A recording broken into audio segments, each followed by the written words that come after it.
दराज लिँदाखेरि चाहिँ 2 पिस दराज नै लिनु भए पनि हजुरहरूले यस्तै धेरै स्पेस भएको लिनु भयो भने टक्क साइज जति सामान स्टोर गर्न सक्नुहुनेछ।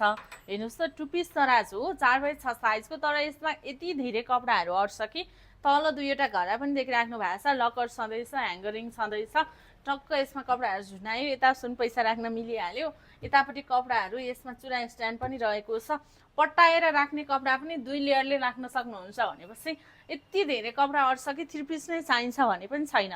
तर हजुरलाई चाहिन्छ भने लिन पनि सक्नुहुनेछ भने 2 पिस दराजमा पनि हजुरले टन्न साइज जति कपडाहरू राख्न सक्नुहुनेछ। यसमा डिजाइनहरू चाहिँ हजुरले थरीथरीको पाउनुहुनेछ। जस्तो यो डिजाइन भयो भने अर्को हामीसँग यो छ, यो डिजाइन हजुरलाई मनपर्छ भने यो पनि सेम नै होला। हेर्नुहोस् त टक्क कपडा राख्ने स्पेस चाहिँ एकदमै धेरै रहेको हुन्छ। अब यसमा चाहिँ लाइटको डिजाइन पनि राखेका छौँ हामीले। हजुरहरूले अब लाइट राख्ने भन्नुहुन्छ भने टक्क लाइट राख्न पनि मिल्छ। अब हजुरहरूले चाहिँ टक्क ड्रोयरमा मोजाहरू र सानो सामानहरू राख्न पनि मिल्छ। यस्तै खालको 2 पिस दराज चाहिँ लिन चाहनुहुन्छ भने हाइटेक भिजनलाई सम्झिनु होला।